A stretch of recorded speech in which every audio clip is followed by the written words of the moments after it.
Chapter 6. Breakfast with Disaster.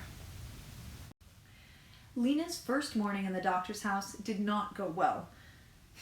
Poppy was still sleeping when she awakened, and so was Mrs. Murdo. So she got up quietly, put on the same pricker-stuck clothes she'd been wearing the day before, and went down the stairs. The doctor was standing by the table in what must have been her nightgown, a patched brown sack that hung to her knees. The hair at the back of her head was sticking up. She was leafing through a big book that lay on the table. Oh, said the doctor, seeing Lena. You're up. I was trying to find... Well, I suppose it's time for breakfast. The doctor's kitchen looked like a complete mess to Lena. In Ember, the kitchens had been spare, stocked with only what was needed. Some shelves, an electric stove, a refrigerator. But in Dr. Hester's kitchen, there were 1,000 things. Wide wooden counters ran along two sides, and on the counters was a jumble of jugs and pans and tubs and pitchers, big spoons and knives and scoops and jars and bottles full of things that looked like pebbles, and brown powder and tiny white teeth.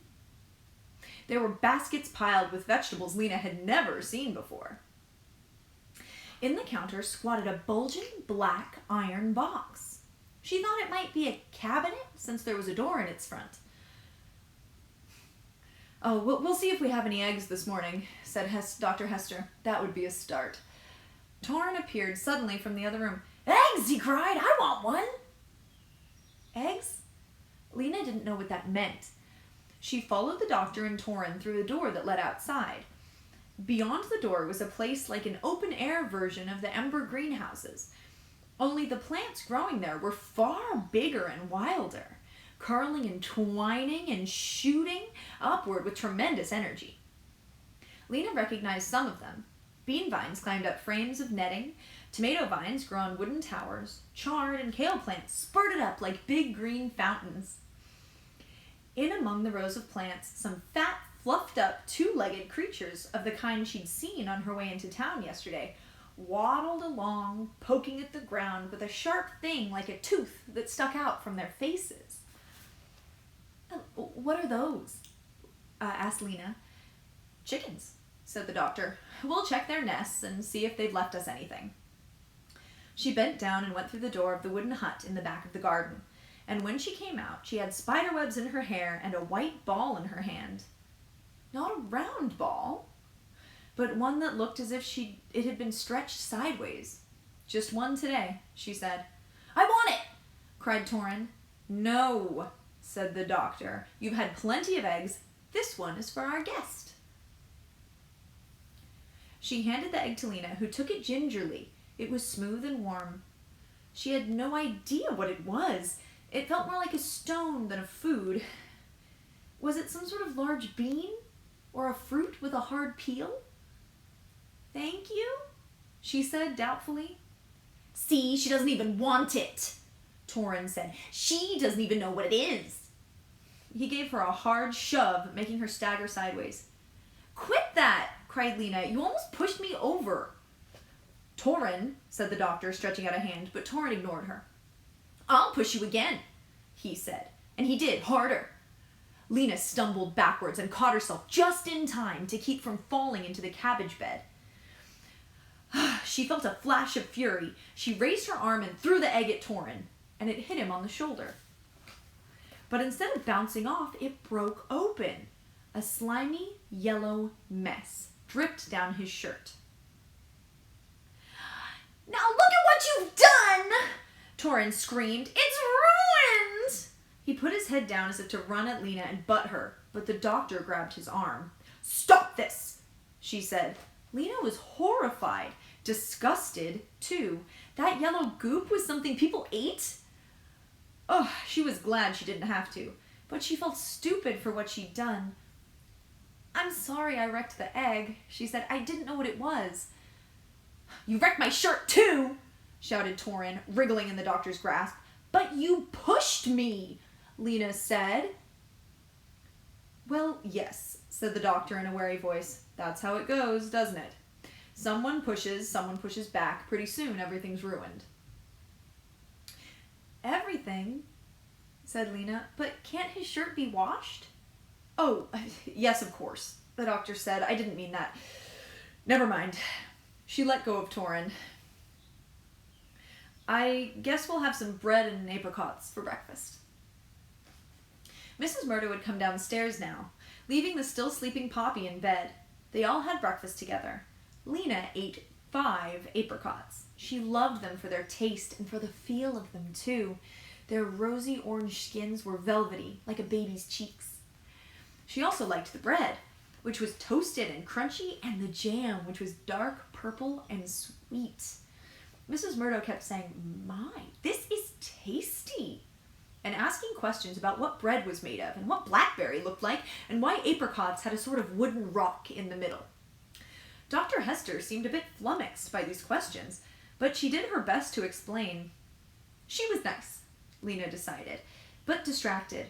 Her mind seemed to be elsewhere. She didn't notice that Torin was putting all his apricot pits into his pocket, for instance. Or maybe she didn't care? When breakfast was over, Torin went up to the loft and came back down carrying a bulging bag. "These are my things," he said loudly. "I don't want anyone touching them." He knelt down and opened the doors of the cabinet under the window seat and thrust the bag inside. "Caspar gave them to me, and anyone who touches them gets in big trouble." He closed the cabinet doors and glared at Lena. What an awful boy, Lena thought. How could nice Dr. Hester have such a horrid son? Lena thought she'd go back to the plaza and find Doone right after breakfast, but she changed her mind when she went upstairs to waken her little sister. Poppy seemed so sick that Lena was frightened. She didn't want to leave her. She brought her downstairs, and all that morning Poppy lay on the couch, sometimes sleeping, sometimes wailing, sometimes just lying much too still with her mouth open and her breath coming in short gasps. Lena and Mrs. Murdo sat on either side of her, putting cool cloths on her forehead and trying to get her to drink the water and the medicine that the doctor provided. "I don't know what's causing the child's fever," the doctor said. "All I can do is try to bring it down." After all the walking of the days before, Lena was glad to sit still. She settled into a corner of the couch, her legs tucked under her, and watched the doctor dither about. She seemed to have 100 things to do and 100 things on her mind. She'd stand for a second, staring into the air, murmuring to herself, "Now, all right. First I must look up," and then dart over to her enormous book and shuffle through its pages. After a second or two, she'd suddenly set the book down and hurry off to the kitchen, where she would take a bottle of liquid or a jar of powder down from a shelf and measure some of it into a pot. Or she'd dash out to the garden and come back with an armload of onions.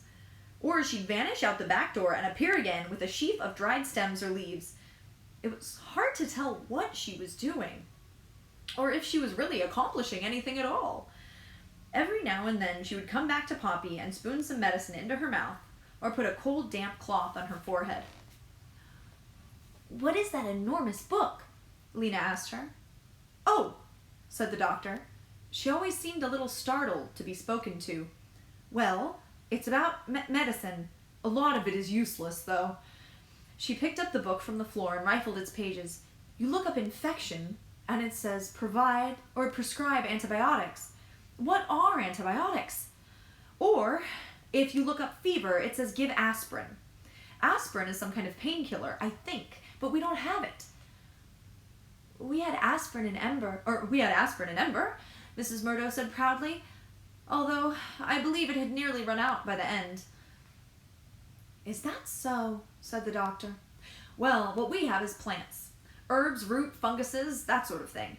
I have a couple of old books that tell about which ones to use. Sometimes they work, sometimes they don't." She ran a hand through her short, wiry hair, making it poke out one side. "So much to know," she said, "and so much to do." Her voice trailed off. I suppose your son is a help to you," said Mrs. Murdo. "My son? The boy, Torin?" "Oh," said Dr. Hester, "he's not my son." "He's not?" said Lena. No, no, the doctor said. Torin and his brother Caspar, they're my sister's boys. They live with me because their parents were killed in an avalanche years ago. They were in the mountains on an ice gathering trip. And the boy has no other relatives? Asked Mrs. Murdo. He has an uncle, said the doctor, but the uncle didn't want the trouble of bringing up the boys. He offered to have the house built for me if I'd take them on. The doctor shrugged. So I did. What is an avalanche? Lena asked. What are mountains? Lena, said Mrs. Murdo, it's not polite to ask too many questions. Oh, I don't mind, the doctor said. I forgot that you wouldn't know these things. You really lived underground? Yes, said Lena. Dr. Hester scrunched her gray eyebrows together. Why would there be a city underground?